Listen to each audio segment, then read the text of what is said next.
morning, everybody, and welcome back to the Turn the Tassel Show. My name is Stephen Ampersand. I'm your host, and as always, we're here to help you and the people you love get to and through college, university, or the trade schools earlier on time with minimum to no debt.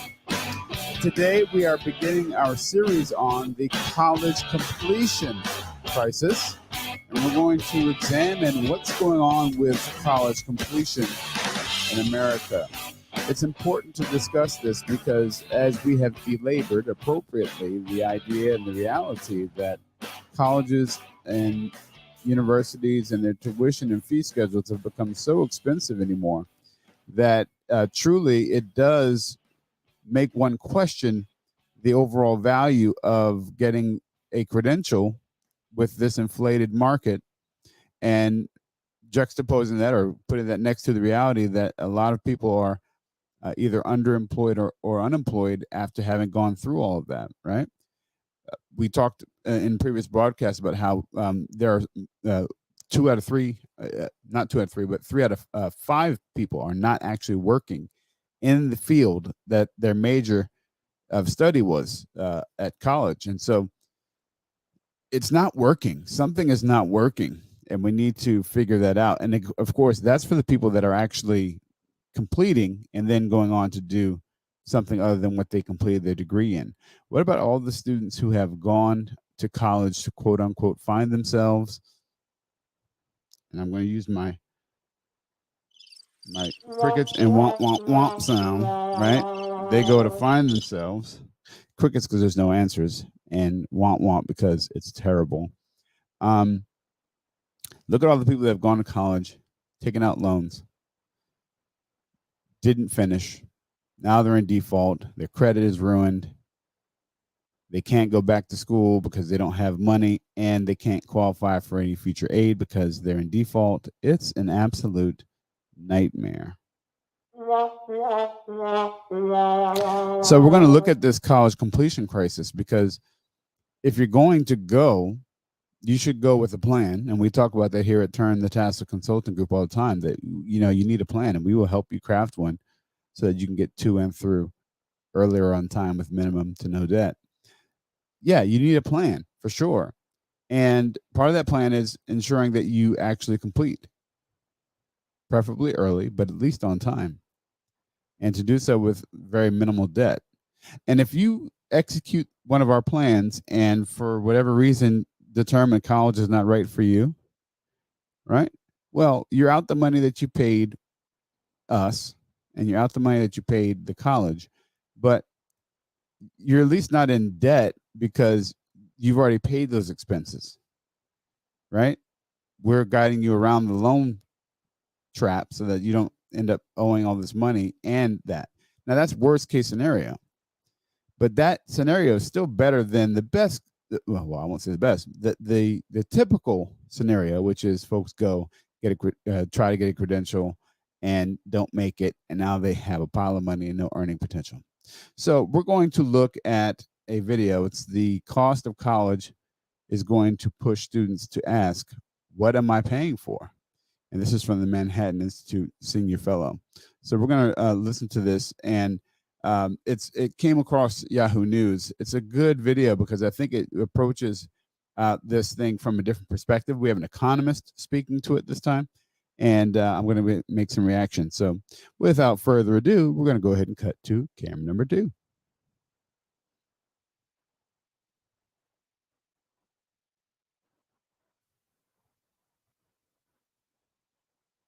I want to turn to the cost of college now because to get a private 4-year college education, we've seen the cost of that rise at 50% above inflation. A new paper looks to try to figure out why that is. That paper was authored by Beth Akers, Manhattan Institute Senior Fellow. She's joining us from Salt Lake City, along with our Arthi Swaminathan, who covers education for us. Beth, among other things, you sort of come at this from a different perspective, you say, than other papers. Other papers sort of look at the cost of education. Are you building new stuff on campus? Are you providing different services? You look at the demand side as well, because in other types of markets, you see more of an equilibrium, and therefore more of a cap on costs. Ooh, stop the show Exactly. So I've before she been covering jumps this in. issue. So love this because I talk about educational inflation all the time, and go back through the previous broadcast, you'll see I have a whole broadcast on educational inflation, and I speak specifically to what she just referenced, this idea that higher education is an artificial antitrust like market because traditional market forces in a capitalist economy will cause a supply and demand adjustment up or down on higher education, just like it does anywhere else. I'll give a perfect quick example. Okay. Look at the housing market today. Nationwide, people are bidding, going into multiple bidding wars for houses that they would ideally get a deal on even 2 years ago. Now they're paying upwards of $100,000 some or more above asking price to get into houses because the inventory for homes right now is so small. There's so few houses on the market available to be sold because frankly, folks don't have anywhere to go if they sell their house, right?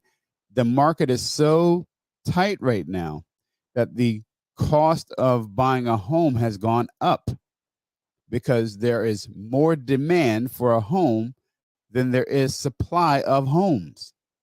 That's Econ 101, people. Supply and demand. When you're in a capitalist society, the only way to ration out the few resources that are there is to drive the price up so that people cannot afford it unless they have the substantial resources, and that addresses the scarcity of the commodities. Okay. Now, I'm not an economist, but that's very straightforward. What we've not seen happen in higher education is we've not seen a commensurate drop in prices when fewer students are available to go to college, fewer students are completing college, more colleges and universities exist today than ever have in human history, and that's not hyperbole. Right now, even in the greater Philadelphia area, there are more colleges and universities in that area than any other city in the world, over 200 plus colleges and universities, right? So you have excessive supply of colleges and universities, and you have a less qualified population of students eligible to go to college. And of those less qualified ones, most of them are have a plethora of options to go to. So the price should come down since there are fewer students available and so many colleges and universities. Why hasn't it gone down? Because our subsidized higher education model that allows students to borrow money to go to school means that schools have no incentive to really compete. And schools look at each other and they look at their price ranges, and then they determine whether or not they make sure that their prices fall within a range so that price doesn't become the deciding factor in many regards for the students that are applying for school. So it's like an antitrust. It's almost like the NFL, right? You have salary caps and that kind of thing to make sure that folks don't jump ship just because they get a better deal per se over here. All right, back to it. For about a decade. And these conversations about why college is so expensive have often focused on this idea of shaming colleges for building luxuries like a lazy river on campus or a climbing wall, maybe paying their administrators too much, things like that. That's to me, I'm looking at this like it's a market for any sort of service or product. Can you imagine if we were shaming Apple for making too good of a camera in their iPhones? It just doesn't quite make sense. So as an economist, I wanted to take a different approach and say, why is it that the market forces that normally keep downward pressure on goods and services are not working here, right? Like if people wanted a camera or a phone that had a low quality camera, they can go find one because the company realized there was an opportunity there. Why is that not happening in higher education? basically what I found in large part is that there's a dearth of information for consumers in higher education. So this dance between buyers and sellers that ends up with downward pressure on prices coming from people wanting to pay as little as possible is not happening in the same way that we'd really expect it to be happening. Right. Pause right there. Stop the show. Hey, Beth. So, with the coronavirus. Hang on before we get to this young lady's questions. So that was I'm going to call that an incomplete answer, right? She didn't really get to the nut of it. Yeah, we're not seeing what we expected. Well, why would we expect the market to adjust if colleges have a free pipeline by way of the Title IV programs? Remember the Pell Grant program, which it serves, underserved and economically disadvantaged students, including the unsubsidized loan programs. I'm even going to say the subsidized, certainly the subsidized, but even the unsub also serve these populations en masse. Why would we expect the prices to go down when there's no requirement from the Department of Education to cap your tuition and fee schedule at any particular level? As a college university, you have the ability to decide. Truly, it's just a matter of what your president and his team decide it should be. Then they take that to their board.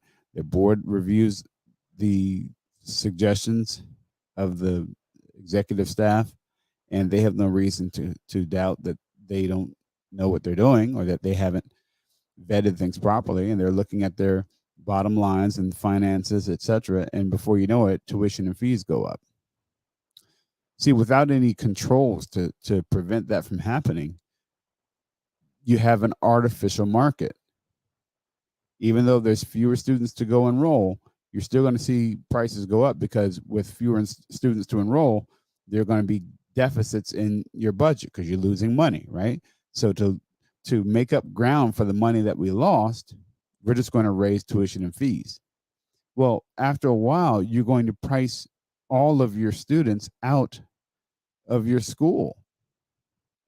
Well, no, actually, you won't, because they will be allowed to borrow, them and their parents, with their sub and unsub loans, any Pell they might qualify for, and then ultimately a Parent Plus loan, which is the worst product ever created as far as paying for school is concerned. No doubt about that. I mean, it is a disaster.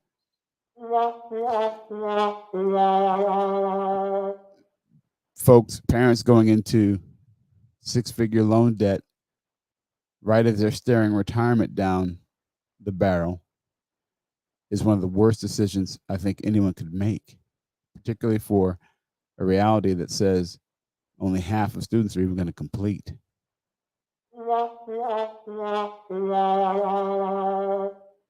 And then you're stuck with that bill. All right, let's go on. And all this talk about should we pay this much for a Zoom university? I'm just wondering, does that put downward pressure on prices? Are we going to have children paying less? Yeah, so we're in this sort of bizarre circumstance right now where people are definitely getting less. Colleges and universities have been selling us on this idea that college is an immersive experience, and that's why it's so expensive. You got to be all in, be on campus, sit in the coffee shop and have espresso with your philosophy professor, things like that. And we have stripped all of that away. And now students are paying the exact same price. And many colleges that are even paying more. The reality behind why that's happening is that the colleges are having a tremendous drop in revenue because they're not having on-campus food services. They're not selling parking permits, things like that. And I think what it's going to do is push consumers and get the students anyway. To start to say, what am I paying for? Let's stop the show because I want to talk over her. Colleges are seeing the major drops in revenue. Translation: they lost money in the pandemic like all of us have because you couldn't go out and do things like you used to. So never mind the fact that you're not living on campus, you're not eating campus food, you're not going back and forth on campus. Never mind all that.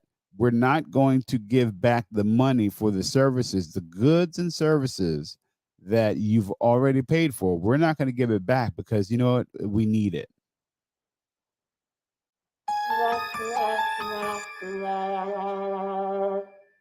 Where else in life would that stand?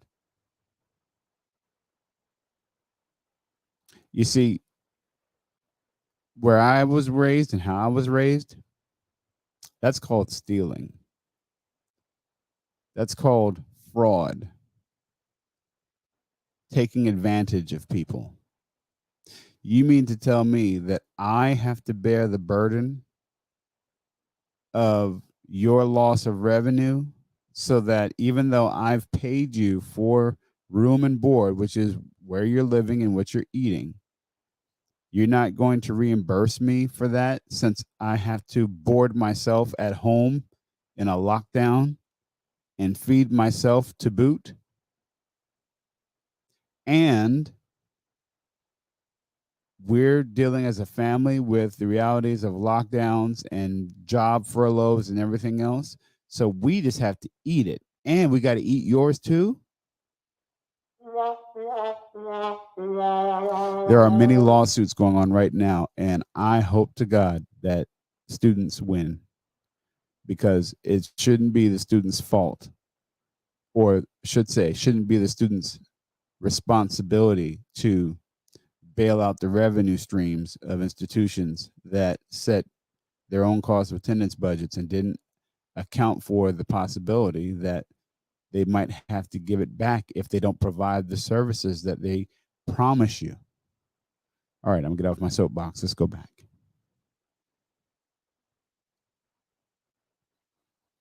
Is it just the credential at the end? Because you've kind of been selling me on this idea that I need to buy all of this stuff in order to really succeed after I graduate.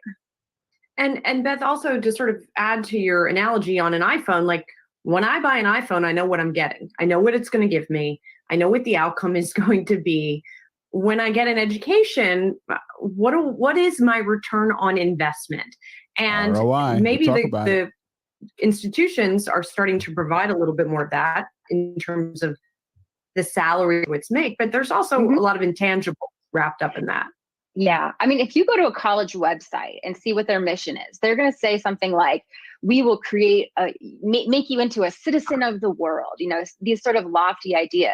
The reality is that 90% of people who are first-time freshmen in college are going to make more money to advance in their career. And so there's kind of a mismatch there. Historically, there was not information that could really help consumers make decisions on that dimension. Like when I looked for college, I flipped through that old telephone book type directory of colleges that U.S. News and World Reports puts out, and it ranked things like the campus, the party life. And now students can actually go to a federal website that publishes information on how much graduates will earn after they finish. So that's a huge innovation. The problem is that people don't know it exists and they don't really know how to use it. So we're making strides in the right direction. Someone who is a really informed or concerned or savvy consumer can use those resources. So that's the kind of the positive takeaway. That's a great point. That's a perfect place to stop. I'll go ahead and put the link to this video in the description of the video so you can finish out the rest of this. But what she just said is very important, that in the end, you really got to have a plan. I mean, in the absence of one, you're going to make terrible mistakes, and ultimately you and your family end up paying for it, right? This situation around loss of room and board, the colleges aren't paying for that, you are, right? And so you need to be able to plan for that in advance. That's why here at Turn the Tassel Consulting Group, we want to help. Send us an email, turningtassel@gmail.com. Subject line, I need a plan. Or text us, 484-574-1866, I need a plan. We will help you figure out what is best for you and the people you love so that you don't get caught up in this nonsense. End up going to a school that you can't finish, taking out loans that you can't repay, and then looking back wondering what happened. I'm Stephen Ampersand, and this is Turn Tassel Show.